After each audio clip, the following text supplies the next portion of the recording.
Hello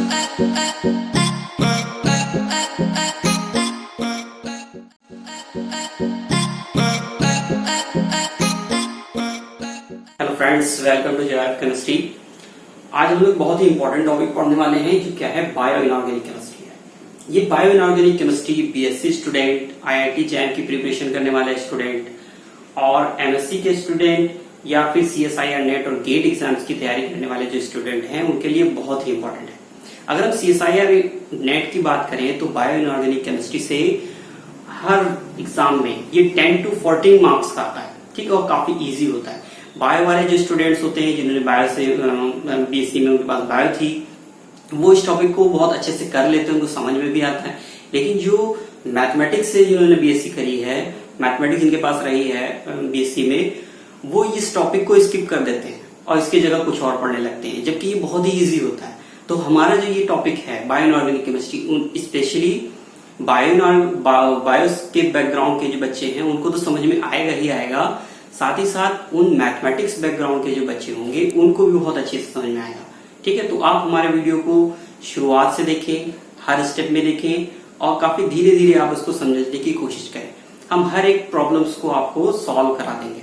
और अगर आप हमारे सारे वीडियो बायो इनऑर्गेनिक केमिस्ट्री से रिलेटेड देखते हैं तो आपका जो 10 to 14 मार्क्स का जो क्वेश्चन आता है सीएसआईआर में वो आराम से हो जाएगा। ठीक है, तो जो मैथमेटिक्स वाले बच्चे हैं वो घबराएं नहीं और वीडियो को आसानी से देखें, आराम से देखें, उनको हर एक चीज समझ में आती जाएगी। क्योंकि हम स्पेशली ये ध्यान में रख के कि जो मैथमेटिक्स वाले जो स्टूडेंट हैं उनको समझ में आए, इसलिए हम उस चीज को ध्यान में रख के वीडियो बना रहे हैं। ठीक है, तो आज हम लोग पढ़ते हैं बहुत ही इंपॉर्टेंट टॉपिक जो क्या है हमारा बायो इनऑर्गेनिक केमिस्ट्री में हीमोग्लोबिन एंड मायोग्लोबिन। तो दोस्तों देखिए कि जो हीमोग्लोबिन और मायोग्लोबिन है, जैसे कि आप पहले से जानते हैं कि जो हीमोग्लोबिन है हमारी आरबीसीज में पाया जाता है। कहाँ पाया जाता है? हमारी ब्लड की आरबीसीज में पाया जाता है। जबकि मायोग्लोबिन जो होता है वो मसल्स में पाया जाता है। ठीक है, तो अगर हम बात करें जनरली हीमोग्लोबिन की, तो आपको पता होगा कि आप जब भी ब्लड टेस्ट कराते हैं तो उसमें हीमोग्लोबिन लेवल चेक करते हैं। तो हीमोग्लोबिन लेवल जो होता है एक नॉर्मल मैन में, जो मैन के लिए होता है नॉर्मल रेंज है वो कितना होता है? वो आता है आपका 13 to 15 जो है हीमोग्लोबिन। और जो फीमेल्स के लिए होता है, वुमेन के लिए कितना है? जनरली आपने देखा होगा कितना होता है, ये 11 to 14 ये नॉर्मल रेंज होती है इसकी। ठीक है, और एक एडल्ट ह्यूमन बॉडी में अगर हम पूरा हीमोग्लोबिन काउंट करें तो वो पूरा का पूरा ब्लड में जो है वो 1 किलोग्राम होता है। ऑलमोस्ट 1 किलोग्राम जो है वो हीमोग्लोबिन ब्लड में पाया जाता है। ठीक है, तो ये तो नॉर्मल चीज है, तो सभी को मालूम है। आज लोग पढ़ेंगे क्या? हीमोग्लोबिन के बारे में पढ़ेंगे, जो सीएसआईआर नेट में इसके जो क्वेश्चन आते हैं। तो देखिए सबसे पहले हीमोग्लोबिन की हम बात करते हैं। तो हीमोग्लोबिन जो मॉलिक्यूल, जैसे हम लोग लिखते हैं HAEMOGLOBIN, ठीक है, हीमोग्लोबिन जो होता है, जैसे नेम से ही पता लग रहा है कि ये 2 पार्ट का बना हुआ है। ठीक है, कौन कौन से पार्ट हैं? इसमें एक हीम ग्रुप है प्लस ग्लोबिन से बना हुआ है। ठीक है, हीम ग्रुप है और प्लस ग्लोबिन से बना हुआ है। अब ये जो ग्लोबिन होता है, ठीक है, 2 पार्ट होते हैं, हीम प्लस ग्लोबिन। ये जो ग्लोबिन पार्ट है ये क्या होता है? ये एक्चुअल में होता है प्रोटीन पार्ट। ठीक है, पूरी बॉडी हमारी प्रोटीन से बनी होती है, तो जो ग्लोबिन पार्ट होता है वो क्या होता है? प्रोटीन होता है। और ये जो हीम ग्रुप होता है ये क्या होता है? नॉन प्रोटीन पार्ट होता है, नॉन प्रोटीन पार्ट। तो नॉन प्रोटीन पार्ट जो होता है, जब प्रोटीन के साथ कोई नॉन प्रोटीन पार्ट लगा होता है तो उसको हम लोग एक नेम देते हैं, क्या कहते हैं? प्रोस्थेटिक ग्रुप, प्रोस्थेटिक ग्रुप का। तो हीम जो है यहाँ पे वो क्या है? प्रोस्थेटिक ग्रुप है, और जो ग्लोबिन होता है वो प्रोटीन होता है। जनरली हम समझ लिए कि ये हीमोग्लोबिन एक जो है वो प्रोटीन है जिसमें थोड़ा सा नॉन प्रोटीनेशियस पार्ट भी जुड़ा हुआ होता है। ठीक है, अब हम पढ़ते हैं कि इसका काम क्या होता है हीमोग्लोबिन का। जैसे कि आपको मालूम है कि जो हीमोग्लोबिन होता है, ठीक है, हीमोग्लोबिन ये क्या होता है? ऑक्सीजन ट्रांसपोर्ट का काम करता है। क्या करता है? ऑक्सीजन ट्रांसपोर्ट का काम करता है। ऑक्सीजन ट्रांसपोर्ट का क्या मतलब है? कि जैसे कि हमने जो ऑक्सीजन इनटेक की वो ऑक्सीजन जो है वो लंग्स से डिफ्यूज होकर के हमारी आरबीसीज में आएगी, और वो आरबीसीज में एक हेमोग्लोबिन मॉलिक्यूल होता है, ये उस ऑक्सीजन को इनटेक करता है और कहाँ ले जाता है, मसल्स में। ठीक है, मसल्स तक ले जाता है। सिर्फ हीमोग्लोबिन का क्या काम होता है कि ब्लड से ऑक्सीजन को इनटेक करके मसल्स तक ले जाना होता है। ठीक है, मसल्स में एक और प्रोटीन होता है जिसको हम लोग क्या कहते हैं, मायोग्लोबिन। ठीक है, मायोग्लोबिन होता है जो कहाँ होता है, मसल्स में होता है। अब ये मायोग्लोबिन जो है इस ऑक्सीजन को इनटेक करके कहाँ पहुंचाता है, वो हर एक इंडिविजुअल सेल्स को पहुंचाता है। तो ये मायोग्लोबिन एक्चुअल में क्या काम कर रहा है, ऑक्सीजन स्टोरेज का काम कर रहा है। तो ये आप याद रखेंगे कि जो हीमोग्लोबिन होता है ऑक्सीजन ट्रांसपोर्ट का काम करता है, जबकि मायोग्लोबिन मॉलिक्यूल होता है वो ऑक्सीजन स्टोरेज का काम करता है। ऑक्सीजन जो हमारे लंग्स से डिफ्यूज हो गई वो आरबीसी में आई, आरबीसी में हीमोग्लोबिन होता है, हीमोग्लोबिन उस ऑक्सीजन को कैरी करता है और मसल्स तक ले जाता है। मसल्स में होता है मायोग्लोबिन, वो मायोग्लोबिन मॉलिक्यूल ऑक्सीजन को इनटेक करके हर एक इंडिविजुअल सेल्स तक के पहुंचाता है जहां उसकी जरूरत होती है। तो इतनी बात हम लोगों ने पढ़ी। चलिए दोस्तों इसके बारे में और कुछ स्टडी करते हैं। हमने क्या पढ़ा, हम लोगों ने ये पढ़ा कि जो हीमोग्लोबिन होता है वो ऑक्सीजन कैरी करता है, मायोग्लोबिन तक के पहुंचाता है, और मायोग्लोबिन उस ऑक्सीजन को इंडिविजुअल सेल्स तक के पहुंचाता है।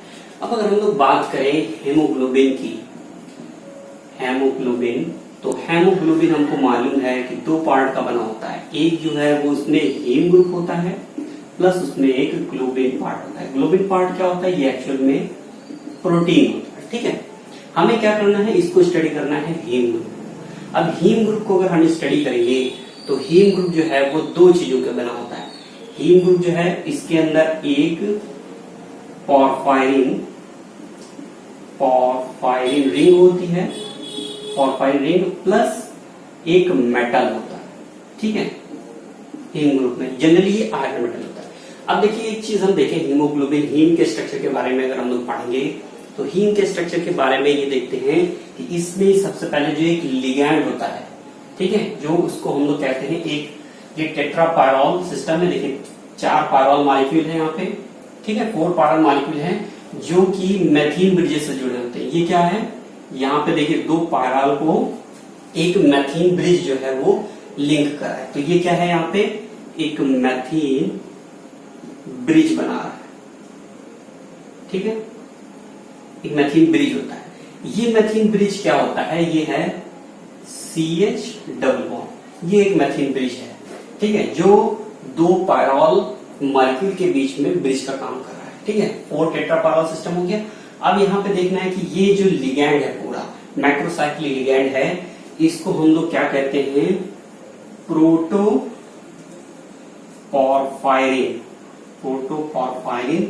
9 कहते हैं, प्रोटोपॉर्फायरिन 9 बोलते हैं।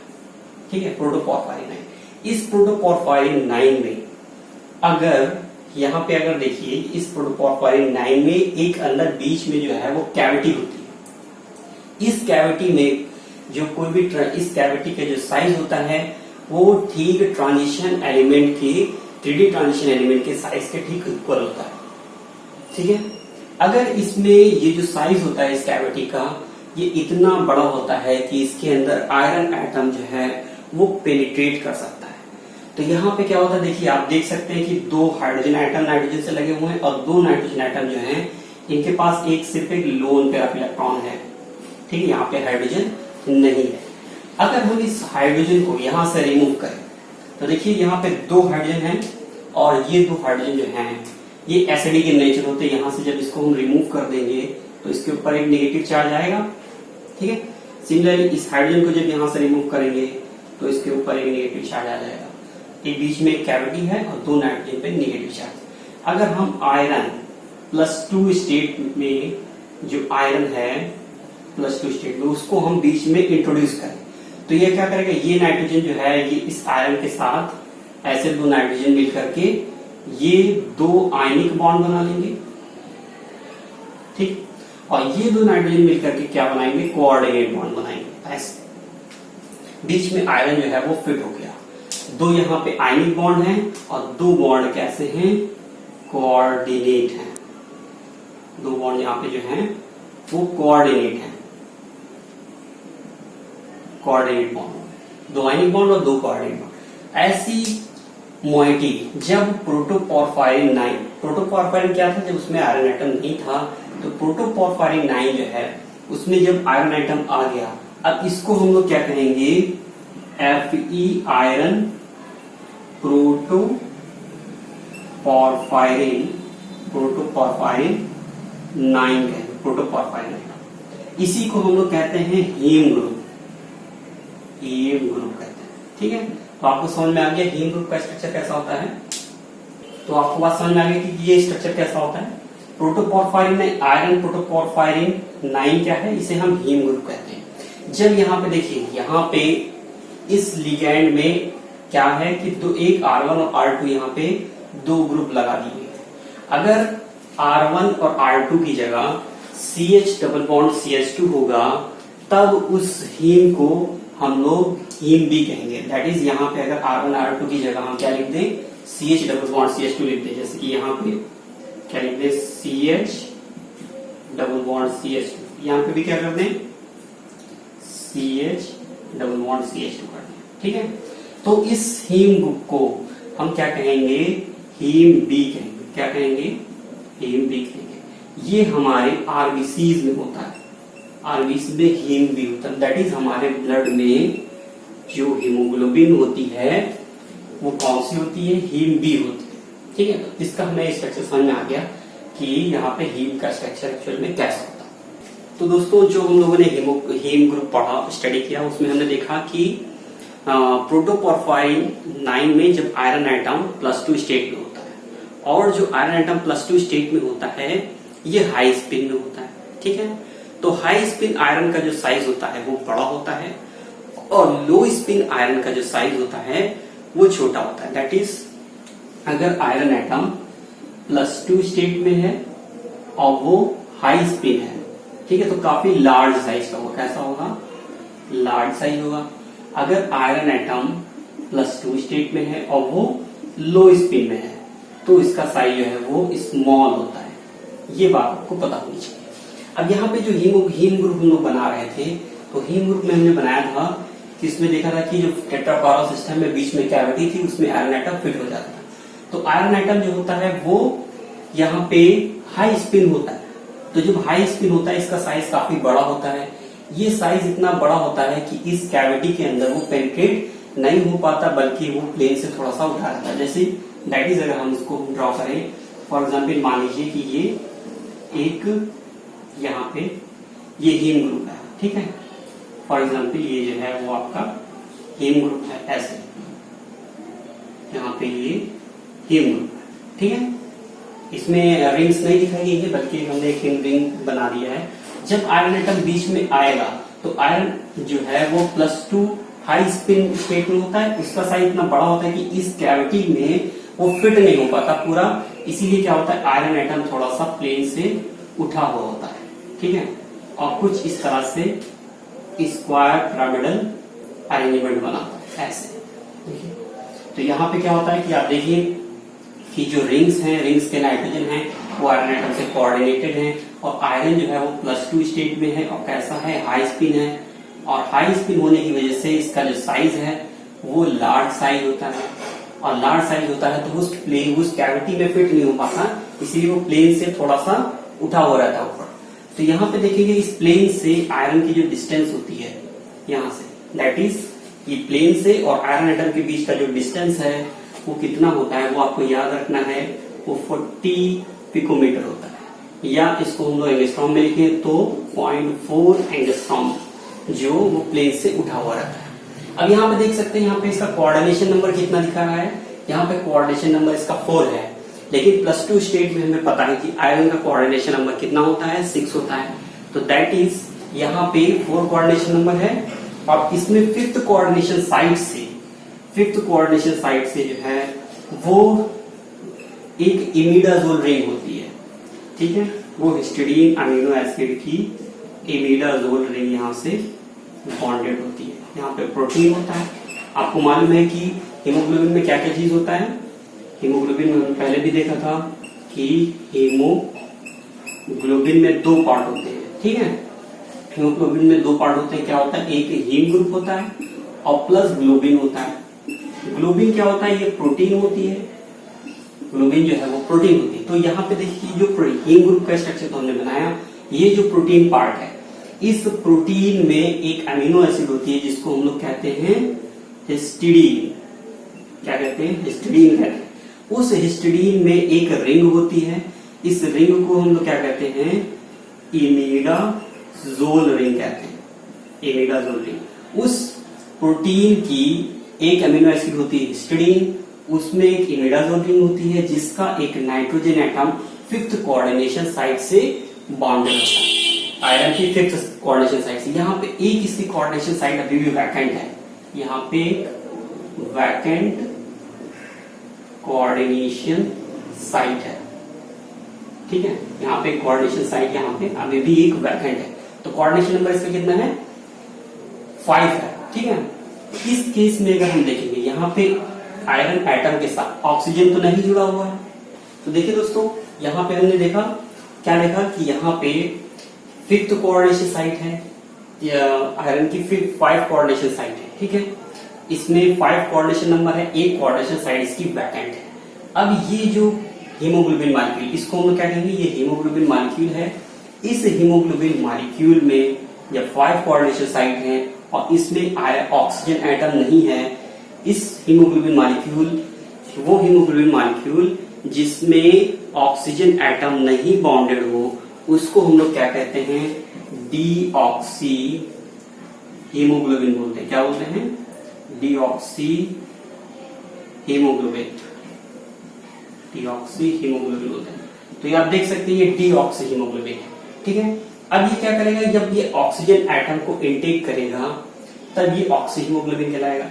वो हीमोग्लोबिन मॉलिक्यूल जिसमें ऑक्सीजन एटम बॉन्डेड ना हो, उसको हम लोग क्या बोलते हैं, डीऑक्सी हीमोग्लोबिन बोलते हैं, ठीक है। अब ये डीऑक्सी हीमोग्लोबिन मॉलिक्यूल है। इसके बाद जब ये ऑक्सीजन एटम इनटेक करता है, ठीक है, तो आप देखेंगे कि जब ये ऑक्सीजन एटम इनटेक करेगा, ऑक्सीजन मॉलिक्यूल, तो किस तरह से इनटेक करेगा कि इसमें O2 जब आएगा तो यहाँ पे O2 आएगा तो इस ऑक्सीजन मॉलिक्यूल के साथ बाइंड करेगा, ऑक्सीजन एटम, सॉरी, इस आयरन एटम के साथ ये बाइंड करेगा। जब ये बाइंड करेगा, जब O2 मॉलिक्यूल आयरन एटम के साथ जब बाइंड करता है तो iron atom +2 high spin state से +2 लो स्पिन स्टेट में कन्वर्ट हो जाता है। और जैसे कि आपको मालूम है कि जब ऑक्सीजन एटम आयरन +2 स्टेट से बाइंड करता है तो आयरन +2 हाई स्पिन से कन्वर्ट हो जाता है, आयरन +2 लो स्पिन में कन्वर्ट हो जाता है। जैसे कि आपको मालूम है कि लो स्पिन आयरन 2 का जो साइज होता है वो छोटा होता है, जिस वजह से वो कैविटी के अंदर पेनिट्रेट हो जाता है और कैविटी जो है वो पूरी की पूरी रिंग जो है वो फ्लैट हो जाती है। तो दैट इज, जब ऑक्सीजन मॉलिक्यूल आएगा इस आयरन एटम से बाइंड करेगा, तो किस तरह से बाइंड करेगा, आयरन एटम से बाइंड करेगा और बेंट मैनर में बाइंड करता है, ऐसे, ठीक है। और ये जो आयरन है +2 स्टेट में हाई स्पिन है, ये कन्वर्ट हो जाता है लो स्पिन में, दैट इज यहाँ पे ये कन्वर्ट हो जाता है आयरन +2 और कैसा होता है, लो स्पिन हो जाता है और साइज इसका छोटा हो जाता है। जब ये साइज छोटा होता है तो रिंग में ये पेनिट्रेट कर जाता है, ऐसे, तो रिंग में ये पेनिट्रेट कर जाता है कुछ इस तरह से, ठीक है। तो आप देख सकते हैं कि पहले ये रिंग के ऊपर था, 0.4 एंगस्ट्रॉम ऊपर था। जब ये ऑक्सीजन एटम बाइंड किया तो आयरन एटम +2 हाई स्पिन से कन्वर्ट हो गया लो स्पिन में। अब लो स्पिन में कन्वर्ट हो गया तो ये रिंग के अंदर पेनिट्रेट हो गया, दैट इज यहाँ पे आयरन एटम है वो कंप्लीटली इनकैप्सुलेटेड है और जो रिंग है वो फ्लैट है।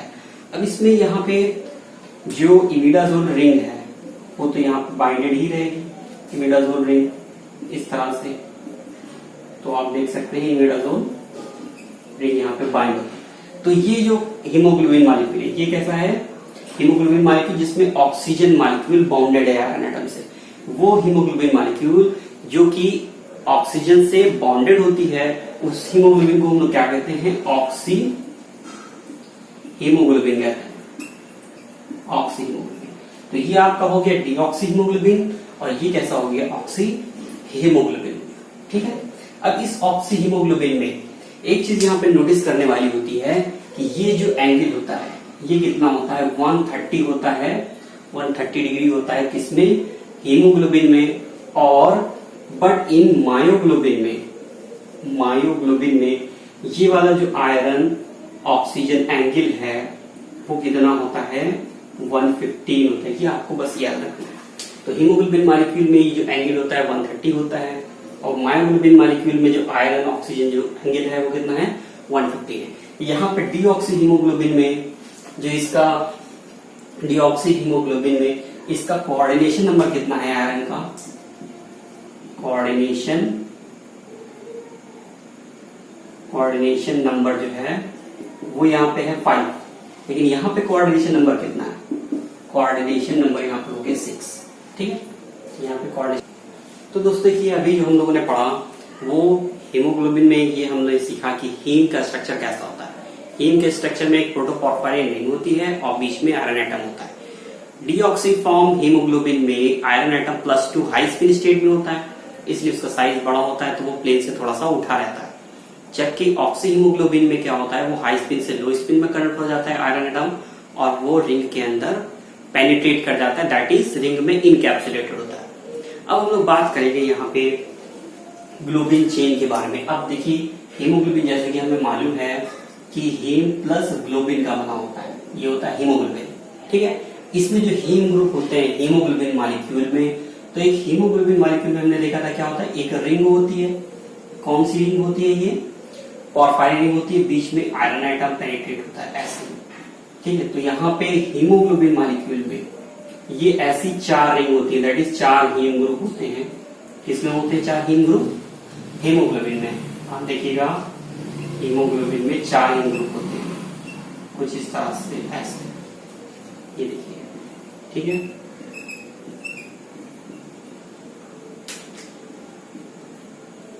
यहाँ पे 4 हीम ग्रुप है। ठीक, ये जो मॉलिक्यूल है ये 4 हीम ग्रुप है और इसकी चारों तरफ जो होती है वो एक प्रोटीन चेन होती है ऐसे। आप देखिए प्रोटीन चेन लिपटी रहती है। ठीक है, तो ये क्या हो गया आपका हीम ग्रुप हो गया, हीम ग्रुप है। और ये क्या चीज है, ये प्रोटीन चेन है, प्रोटीन चेन, या इसी को हम लोग क्या कहते हैं ग्लोबिन पार्ट बोलते हैं। ठीक है, ये ग्लोबिन पार्ट होता है।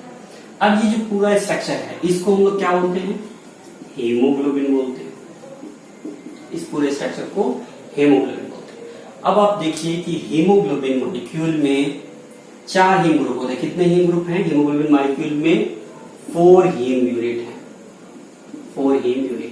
जब अगर मायोग्लोबिन की बात करें तो स्ट्रक्चर तो लगभग सेम होता है, लेकिन मायोग्लोबिन मॉलिक्यूल में क्या होता है कि केवल एक ही हीम ग्रुप होता है। ऐसे देखिए कि मायोग्लोबिन मॉलिक्यूल अगर देखेंगे तो उसमें केवल एक ही हीम ग्रुप होगा और एक प्रोटीन चेन होगी कुछ इस तरह से। तो यहाँ पे एक हीम ग्रुप है, हीम यूनिट एक ही है, और प्लस यहाँ पे एक प्रोटीन पार्ट है, या इसको हम लोग कहते हैं ये क्या है ग्लोबिन चेन है, ग्लोबिन चेन। ठीक है, ये क्या, ये कौन सा मॉलिक्यूल है, ये है मायोग्लोबिन है।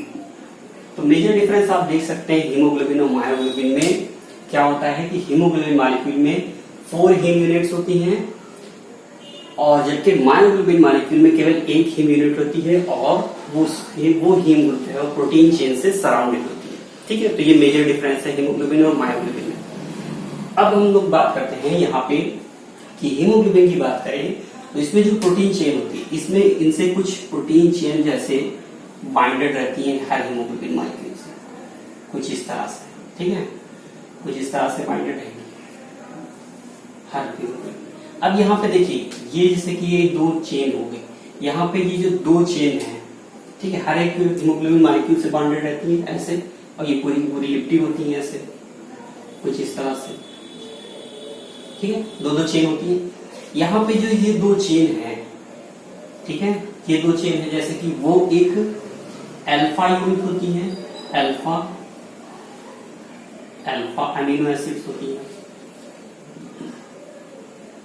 ये दो चेन जो होती है, दो चेन जो होती है उसमें अल्फा चेन होती है, ठीक है, जिसके अंदर 141 अमीनो एसिड होते हैं, 141 अमीनो एसिड। तो आपको याद रखना है कि 2 अल्फा चेन होती है जिसमें 141 अमीनो एसिड होते हैं, और दो जो चेन होती हैं वो बीटा चेन होती है, ठीक है, जिसमें बीटा चेन में 2 अल्फा चेन और 2 बीटा चेन, बीटा चेन में 146 अमीनो एसिड होती है, अमीनो एसिड होती है। ये भी बात आपको याद रखनी है, कभी कभी एग्जाम में पूछा जा सकता है। तो हम लोगों ने मेजर चीजें पढ़ ली कि क्या देखा कि जो हीमोग्लोबिन मॉलिक्यूल होता है उसमें 4 हीम ग्रुप होते हैं, जबकि मायोग्लोबिन में केवल 1 हीम ग्रुप होता है। हीमोग्लोबिन की जो प्रोटीन चेन होती है वो उसमें 2 चेन अल्फा होती हैं और 2 चेन बीटा होती है। जो अल्फा चेन होती है उसमें 141 अमीनो एसिड, जबकि बीटा चेन में 146 अमीनो एसिड होते हैं। अब आप देखिएगा कि ग्लोबिन का क्या काम होता है। ग्लोबिन का जो काम होता है ये प्रोटेक्ट करता है, protection of haem from oxidation by water molecule, ठीक है। यहाँ पे ये जो प्रोटीन पार्ट होता है ये क्या काम करता है, ये चारों हीम ग्रुप हैं उनको वो प्रोटेक्ट करता है कि कहीं से वाटर मॉलिक्यूल ना आ जाए। अगर वाटर मॉलिक्यूल आ जाएगा तो आयरन एटम को वो क्या कर देगा, ऑक्सीडाइज कर देगा, और जब भी आयरन एटम ऑक्सीडाइज हो जाएगा हीमोग्लोबिन या मायोग्लोबिन का, तो वो ऑक्सीजन बाइंडिंग टेंडेंसी को लूज कर देगा।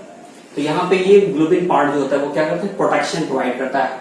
और प्रोटेक्शन कैसे प्रोवाइड करता है, क्योंकि ये जो चेन्स होती हैं, ग्लोबिन पार्ट जो होता है वो कैसा होता है, हाइड्रोफोबिक होता है।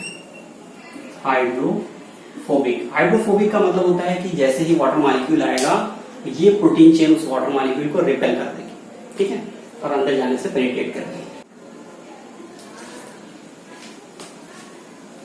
तो दोस्तों यहाँ पे हम हीमोग्लोबिन और मायोग्लोबिन के स्ट्रक्चर को देख करके ये कह सकते हैं कि जो हीमोग्लोबिन है वो मायोग्लोबिन का टेट्रामर है। That is haemoglobin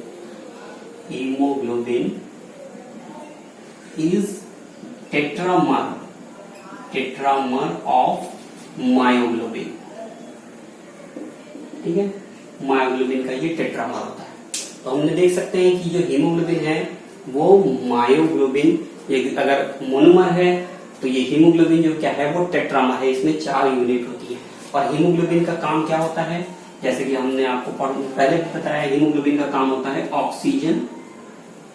oxygen transport का काम होता है, ऑक्सीजन को ब्लड से ले जाता है मसल्स में, जबकि मायोग्लोबिन का काम क्या होता है, ऑक्सीजन स्टोरेज का काम होता है, ऑक्सीजन को वो स्टोर कर लेता है। जब भी कभी भी ऑक्सीजन की एक्सेस हो जाएगी तो मायोग्लोबिन मॉलिक्यूल उस ऑक्सीजन मॉलिक्यूल को वो स्टोर कर लेता है, और जब जरूरत पड़ती है तो उस ऑक्सीजन एटम को वो ऑक्सीजन मॉलिक्यूल को वो प्रोवाइड कराता है हर इंडिविजुअल सेल्स को, ठीक है। तो दोस्तों आज के लिए इतना ही। उम्मीद है आपको हमारा वीडियो अच्छा लगा होगा। लाइक शेयर और सब्सक्राइब जरूर करें, एंड थैंक्स फॉर वॉचिंग।